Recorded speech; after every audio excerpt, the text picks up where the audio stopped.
That means we shouldn't pick sides. You know, we pick sides so often. We're involved in the middle of everything. Right now, you know, our administration is getting along with Pakistan a little bit better than usual. So now we're going to send them weapons. You know, over there. What do they need more weapons in the Middle East? You know, but you know, we're the biggest weapons manufacturer in the world. We ourselves spend more money on our own military than all the other countries put together.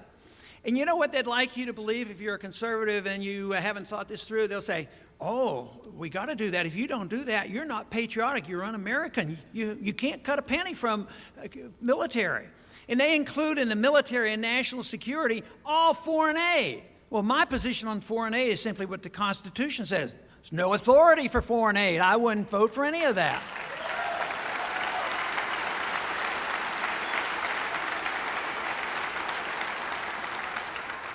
But our foreign policy has gotten us into big problems. And if you take the position, yes, but it's a dangerous world, we need to be out there, we need to protect ourselves, and we need troops here and there, tell you what, the fiscal argument is bearing down on you because we don't have the money. We can't afford it.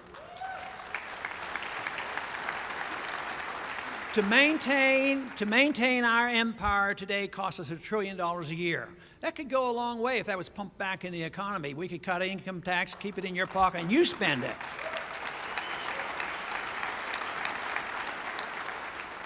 But we're everywhere in the world. We have 750 bases. We're in 135 countries. We've had troops in Korea since I was in high school. That was a long time ago. And you know, one place where we couldn't stay because we didn't do so well fighting the war, we left Vietnam. But what has happened in Vietnam? Was there the domino theory? The reason I was in the military at that time, the domino theory, and I sort of bought into that. Oh yeah, the Chinese and the Russians are going to take over and the world will be communist. Well, you know what's happened is the Chinese have become our bankers. And we trade with Vietnam. We go back and forth to Vietnam. We have achieved so much more in westernizing Vietnam in peace than we did accomplish in all that war and killing.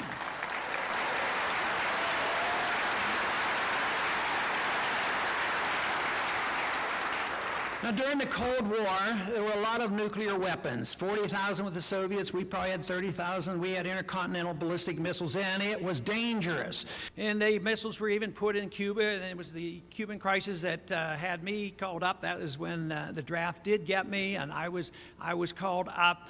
But the world was very dangerous, and still very dangerous.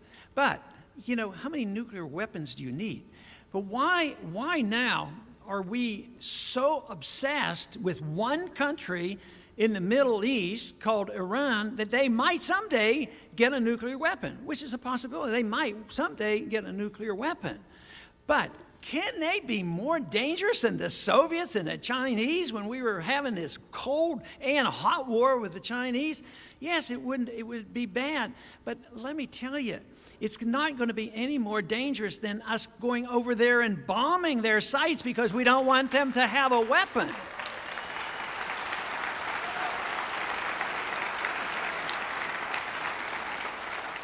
There are still some that say, oh no, you were wrong, you were cautioned, you didn't want to go over there, and look at the wonderful things. They've had elections now in Iraq and everything is wonderful. Not so. The election hasn't solved anything yet. The mess in Afghanistan, the news is not nearly as good as I'd like to tell you about. And this is going to go on unless we change it. But it will change probably financially. Empires end for financial reasons. That's the way the Soviets finally lost. We didn't have to fight them. It collapsed. But there was one issue that came up on foreign policy during the debates that I was very emphatic on, and I want to repeat my position on this. They asked what was the moral position on foreign policy that annoyed me the most. And I said the thing that bothers me the most is this country has slipped into believing that we have the moral right and an obligation to start the wars. That there is such a thing that in our best interest that we start preventive wars. That is aggression. We don't need to do it. And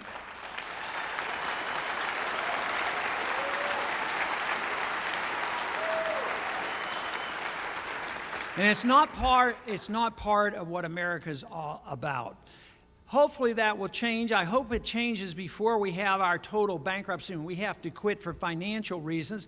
But there's no reason why we can't have a new generation come up and look at this differently. I don't like all these treaties, these obligations that we have. What right does a generation 10, 20, 30 years ago put it on the burden of an 18-year-old that might be drafted, that if one little bomb drops between two places and there's a border dispute, that we've signed the treaty and committed you to war?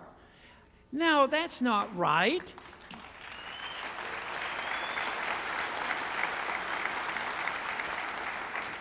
It's more difficult to defend our country when we build our enemies, and our foreign policy helps drive up the number of enemies that we have.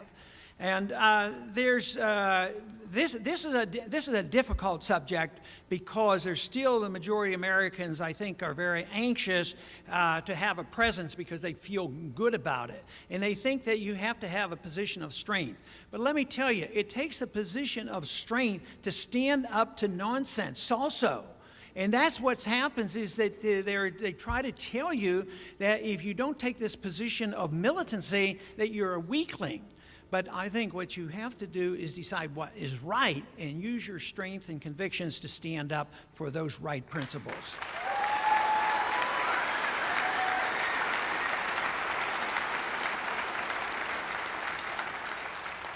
You know, I stated that the purpose of all political action, the purpose that we all get involved in is for the protection of liberty. And I think that is very important. But what is the purpose of liberty? I think there's a precise purpose, that the things that you achieve when you have a free society.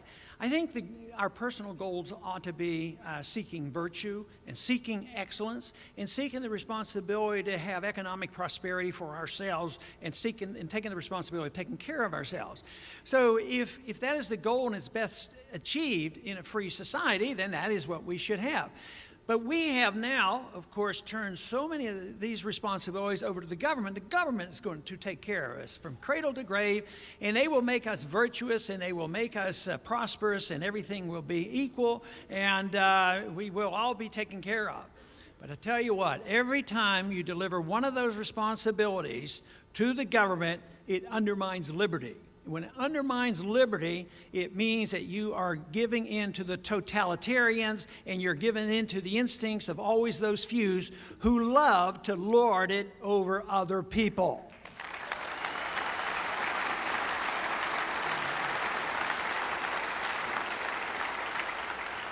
I have been very pleased with what has happened in the last couple of years. I've been talking about these issues for a long time, and quite frankly thought that I would do that and soon go back to Texas or go back to practicing medicine or whatever.